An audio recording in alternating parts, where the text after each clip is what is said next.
Hello everyone, and welcome to Under the Covers. Today, I'm going to be getting under the covers of Walking a Golden Mile by William Regal with Neil Chander. And this is the first work of nonfiction that I'm reviewing on Under the Covers. It's an autobiography of professional wrestler William Regal. He had help from Neil Chander writing it because William Regal is not an author, he is a professional wrestler. And before I get into the review, the autobiography is 290 pages, and then there's 16 pages of a King's English glossary. And for those of you who don't know who William Regal is, he's a professional wrestler from the United Kingdom, and because he's from the United Kingdom, he uses a lot of slang and sayings from there that is referred to as King's English. So he put a glossary in the back of the book for us Yanks to translate what he's saying. And it was published in 2005 by Pocket Books, and it's licensed by World Wrestling Entertainment Books, which is World Wrestling Entertainment, or WWF as people used to call it back in the day. And I really enjoyed this autobiography. I've only really read a few autobiographies in general, and I felt it could have been a lot better, but I still thought it was really good.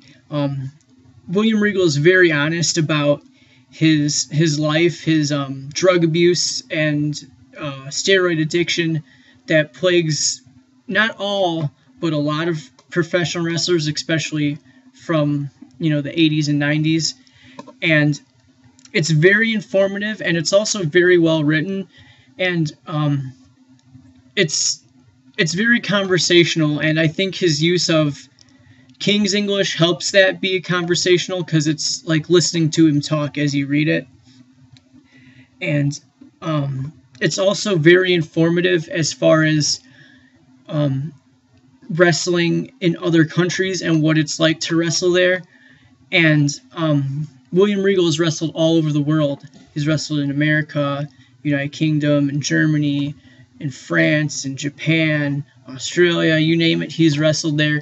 And he gives not a lot of detail, but flashes of what it's like wrestling in other countries and what the crowd is like and how different it is from wrestling in America or the United Kingdom or Japan, where wrestling is very popular.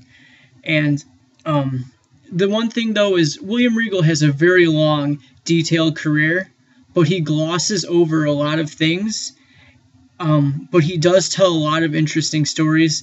Some of my favorite ones in the autobiography are when he loses his virginity. It's a really funny story. Wrestling in France and how they put wrestling rings on docks and in swimming pools, and I thought that was really interesting, because I've never even heard of that until reading this. And he also tells a story about of him, Mick Foley, and Stone Cold Steve Austin, and how they go to a gay beach, and they're totally freaked out by the situation. And it's really funny. It's a really funny story to hear.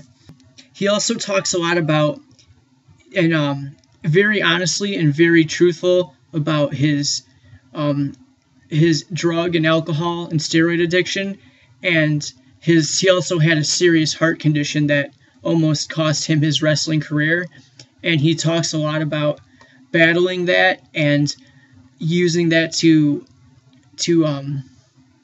make him better and stronger and to return to wrestling.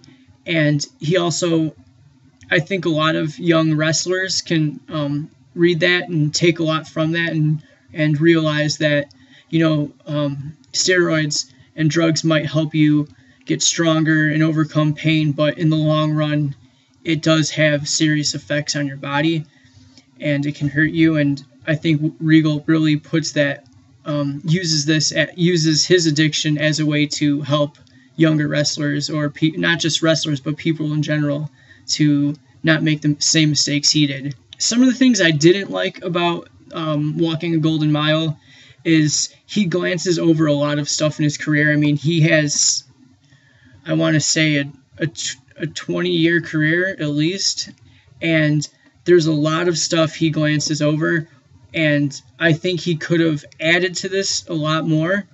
And I think by there's parts in the book where it highlights stuff, quotes and sayings he uses in the autobiography, and it just repeats it, and I feel like that's unnecessary, and he probably could have had filled those spots with more information or extended a story that he was telling, and he could have got a lot more out of what he was putting into this autobiography. But I don't know a lot about the history of the autobiography, like if there was a page limit requirement or if it was cut or if he had to add more. So I'm not really sure about all that.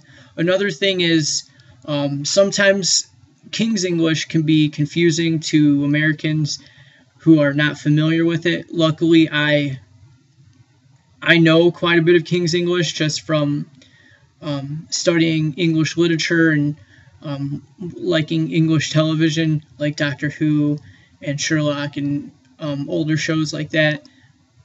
And but I have a feeling that some people might not pick up on it, and having the glossary there is helpful, but people might lose some information by having to stop and go back to the glossary and then go back to the autobiography. So I think that might cost some people to lose interest. But I think using the King's English was great because it made his story very conversational, as if you were listening to him tell you the story, and I thought that was very nicely done. But other than that, I really don't have much. If you're a fan of pro wrestling, I really recommend reading this. If you don't like William Regal as a wrestler or as a wrestling fan, I still recommend you read it because it's very insightful, and you also learn more about the person and then the character being portrayed on television.